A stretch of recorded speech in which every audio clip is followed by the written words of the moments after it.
दोस्तों स्वागत है आप सभी का ट्रेडिंग चैनल के यूट्यूब चैनल में। मेरा नाम है अनमोल मित्तल और शुरुआत करें अनमोल्स फेवरेट स्टॉक की। देखिए सीरीज बहुत बढ़िया जा रही है। अगर ओएनजीसी की बात करें, ओएनजीसी कमाल करता हुआ हमें दिखाई दिया, ब्रिटेनिया हमें कमाल करता हुआ दिखाई दे रहा है। सिर्फ एक स्टॉक है जिसका नाम है मेक, जो अच्छा नहीं करा। बाकी दोस्तों कुछ स्टॉक ऐसे निकलते हैं जिनके अंदर मूवमेंट कई बार नहीं आती है। चलिए बात कर लेते हैं एक स्टॉक की, पीएनबी की। और पीएनबी के बारे में हमने टेलीग्राम पे एक अपडेट डाला था, आपको वॉच करने की सलाह दी एक स्टॉक की। स्टॉक जो है अगर आप देखें तो यहाँ हमने आपको बोला कि buy PNB at current market price. उस टाइम चल रहा था 40 9 to 41 के अप्रॉक्स चल रहा था और तेज़ी से एक मूवमेंट दे रहा था। तो उस समय फटाफट मैंने अपडेट डाला। वीडियो बनाने का एकदम टाइम नहीं था तो वीडियो हम अब डाल रहे हैं ताकि आपको एक्सप्लेन कर सके कि ऐसा क्या था। स्टॉप लॉस के लिए बोला हमने 38 प्लस टारगेट देखिए यहाँ बोले गए हैं 46 और टारगेट सेकंड 60। इन दोनों टारगेट के लिए आप स्टॉक को वॉच कर सकते हैं। साथ ही साथ हमने कैनरा बैंक के अंदर भी अपडेशन डाला टेलीग्राम चैनल के ऊपर और यहाँ पर भी आपको 126 के आसपास वॉच करने की सलाह दी, स्टॉप लॉस वॉच करने की सलाह दी 120, टारगेट वॉच करने की सलाह दी थी 160 के अप्रॉक्स। तो दोनों स्टॉक के अंदर एक जैसा ही टेक्निकल बना हुआ है, कोई खासा फर्क नहीं है। तो पीएनबी की बात कर लेंगे तो आपको कैनरा बैंक का भी समझ में आ जाएगा, आप चार्ट खोल के देखेंगे तो सेम ही है, कोई ज़्यादा डिफरेंस नहीं है। चलिए बात कर लेते हैं पीएनबी के चार्ट की। ऐसा क्या दिख रहा है भैया पीएनबी के चार्ट में जो पहले नहीं दिख रहा था? देखिए पीएनबी के चार्ट के ऊपर आते हैं तो ये 1 मंथ का पूरा स्ट्रक्चर है और 1 मंथ का अगर हम देखते हैं, एक बड़ा टाइम फ्रेम देखते हैं तो हमें पूरी एक क्लियर पिक्चर सामने आती है कि स्टॉक बेसिकली कर क्या रहा था इतने सालों से।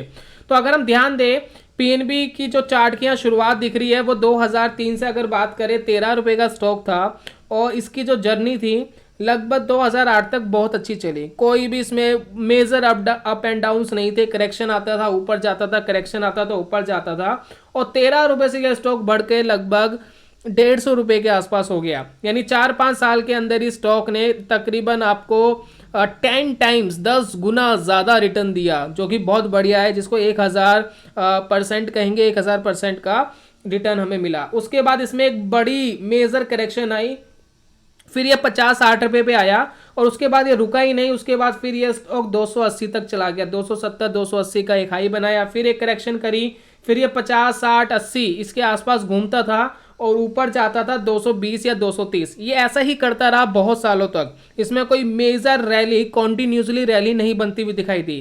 तो चार्ट को देखने से ये पता लगता है कि इसका जो फाइनेंशियल है वो भी स्टेबल नहीं है। जिस तरीके से प्राइस ऊपर नीचे हो रहे हैं इसका फाइनेंशियल भी ऊपर नीचे हो रहा है। ये देखिए बहुत अच्छी ट्रिक है। अगर किसी स्टॉक का चार्ट आपको लगातार ऊपर बढ़ता हुआ दिखाई दे रहा हो तो आप इससे देख के ही समझ जाते हैं कि इसका फाइनेंशियल भी ऐसा ही होगा। अगर इसका चार्ट इस तरीके से होचपोच होता हुआ दिखाई दे रहा है तो अभी हम फाइनेंशियल की बात करेंगे, फाइनेंशियल भी इसका होचपोच होता हुआ दिखाई देगा। तो इसलिए कहते हैं कि प्राइस इज एवरीथिंग। प्राइस के अंदर सब कुछ छुपा है, प्राइस आपको सब कुछ बताता है। अगर आप नहीं मानना चाहते तो आपकी मर्जी है और जो मानना चाहता है तो प्रूफ आपके सामने है। चलिए यहाँ पर पीएनबी की जब हम बात कर रहे हैं तो ऐसा क्या हो रहा है चार्ट के अंदर। देखिए कुछ समय पहले काफ़ी टाइम हो गया है, इस एक वीडियो मैंने डाली थी पीएनबी के ऊपर जिसमें हमने कहा था कि वॉच कर सकते हैं ये वाला लेवल।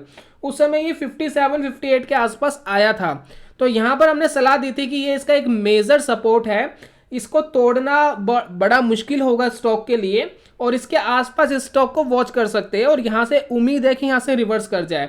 पर बैड लक ये था कि जब ये कोरोना वायरस वाली न्यूज़ आई, इस न्यूज़ ने इस मेजर सपोर्ट को भी तोड़ दिया। बहुत सारे स्टॉक के मेजर सपोर्ट टूटे हैं और वापस वो धीरे धीरे करके अपनी टेरिटरी के अंदर आने की कोशिश कर रहे हैं। लेवल है लगभग 58-55 रुपये के आसपास ये लेवल है, ये मेजर सपोर्ट था जिसको फाइनली इसने तोड़ा और तोड़ के ये काफ़ी नीचे स्टॉक आ गया। 27 रुपये का इसने एक लेवल था उसको छुआ और वहाँ से वापस रिवर्स कर गया ऊपर की तरफ। एक सेकंड में आपको इसका दिखाता हूँ। देखिए यहाँ पर कहीं आकर के रुका है ये, यहाँ पर आकर तोड़ा है और उसके बाद ये 27 रुपये पे यहाँ पर आकर के रुका, फिर 27 का लो, 27-26 का लो यहाँ पर बनाया। यानी डबल टॉप नहीं, माफ़ी चाहूँगा, डबल बॉटम यहाँ पर क्रिएट हुए और यहाँ पर ट्रिपल टॉप यहाँ क्रिएट हुए। 1 2 3 बार यहाँ टॉप बने, 2 बार यहाँ बॉटम बने। तो इस तरीके का प्राइस स्ट्रक्चर था, यानी एक रेंज बाउंड के अंदर घूमना शुरू कर दिया इसने और काफ़ी महीने तक इसी रेंज के अंदर घूमता रहा। अब फाइनली अब इसमें क्या हुआ है ज़रा देखेंगे इसको देखने के लिए देखिए बहुत अच्छा तरीका है कि बड़े टाइम फ्रेम पे तो हमने पहचान लिया कि स्टॉक बेसिकली कर क्या रहा था। अगर हम इसको छोटे टाइम फ्रेम पे करते हैं, वन डे के टाइम फ्रेम पर आते हैं, तो आपको समझ में आएगा देखिए किस तरीके के ब्रेकआउट्स इसमें मिले।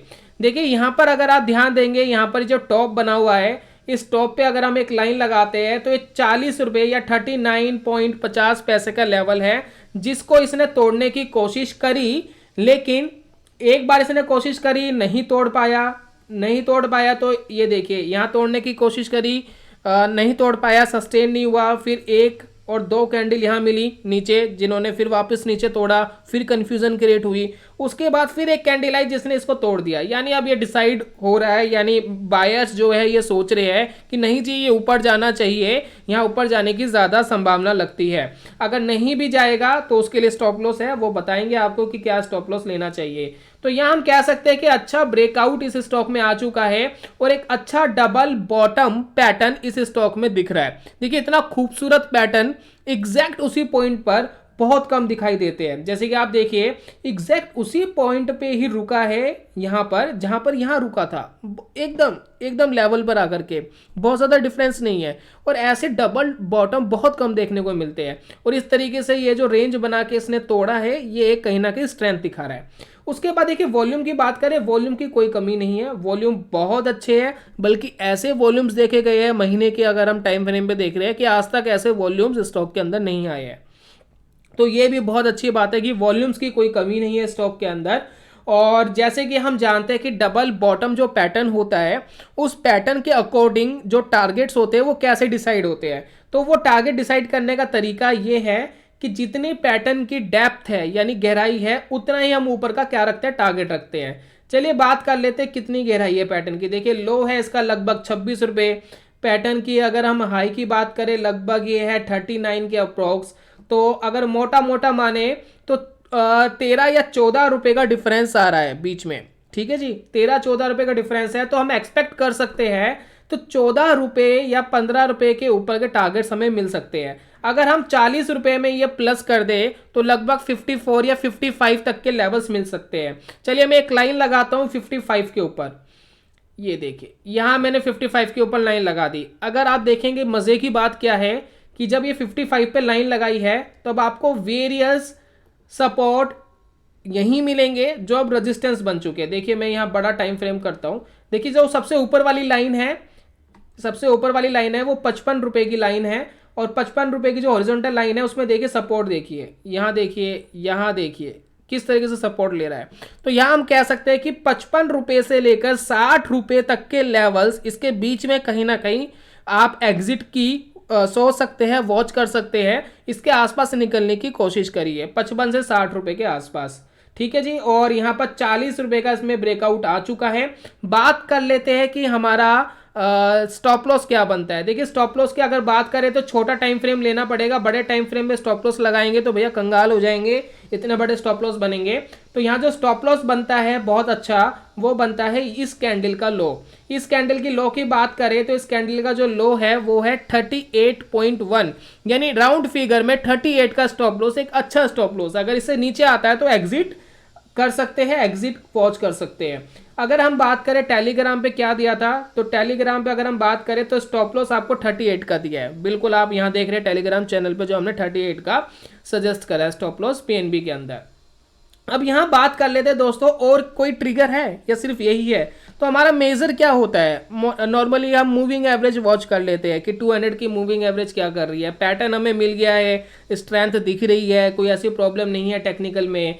लेकिन अगर हम मूविंग एवरेज को देखें तो मूविंग एवरेज बताएगी कि वो क्या कह रही है, क्योंकि 200 की मूविंग एवरेज एक ट्रेंड रिवर्सल मानी जाती है। अगर 200 मूविंग एवरेज के ऊपर स्टॉक चल रहा है तो बुलिश है, उसके नीचे चल रहा है तो बेरिश है। तो हाल ही में जो क्या हुआ है, इसने 200 की जो मूविंग एवरेज है, जिसको हम 200 डीएमए कहते हैं, डेली मूविंग एवरेज कहते हैं, उसको तोड़ा है। जब ये 34-35 रुपये पे था, इसको तोड़ के निकला है। फिर फाइनली इसने ये जो डबल बॉटम पैटर्न है उसको कंप्लीट करा है, उसको कंफर्म करा है। और ये चीज़ अगर आप देखें तो 78 पर ये तोड़ के गया था। देखिए पहली बार इसने तोड़ा 155 रुपये पे, उसके बाद नीचे आ गया, फिर ऊपर जाने की कोशिश करी, फिर इसने मूविंग एवरेज को तोड़ा 77 पे, अब यहाँ पर ऊपर जाने की कोशिश कर रहा है और 55 से 60 रुपये तक के लेवल्स इस स्टॉक में देखने को मिल सकते हैं। इसको आप वॉच करिए, देखिए किस तरीके के प्राइस एक्शन रहते हैं और इसी तरीके से टेक्निकल एनालिसिस करने की कोशिश करिए।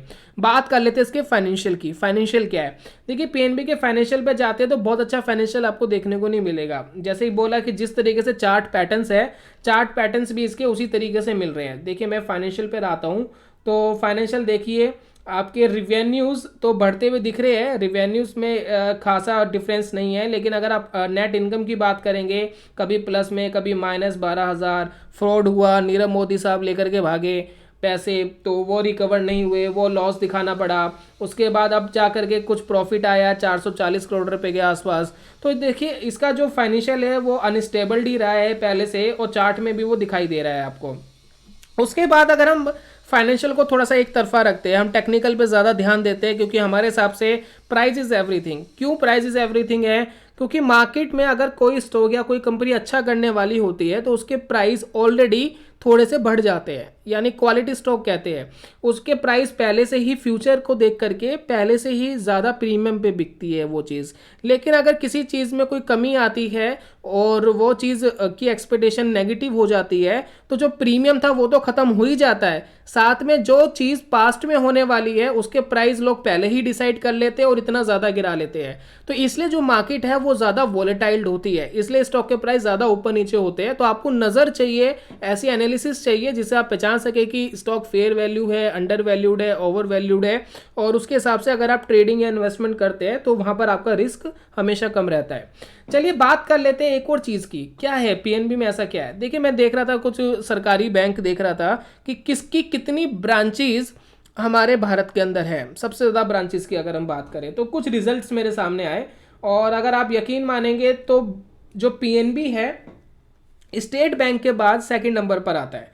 देखिए स्टेट बैंक के बाद सेकंड नंबर पे पीएनबी आता है। अगर बैंक ऑफ बड़ौदा की बात करें तो ये भी लगभग 13,000 ब्रांचेज है, तो आप इसको सेकंड या थर्ड नंबर कह सकते हैं पीएनबी को। दूसरे या तीसरे नंबर पे ये बैंक आता है भारत में अगर ब्रांचेस की बात करें।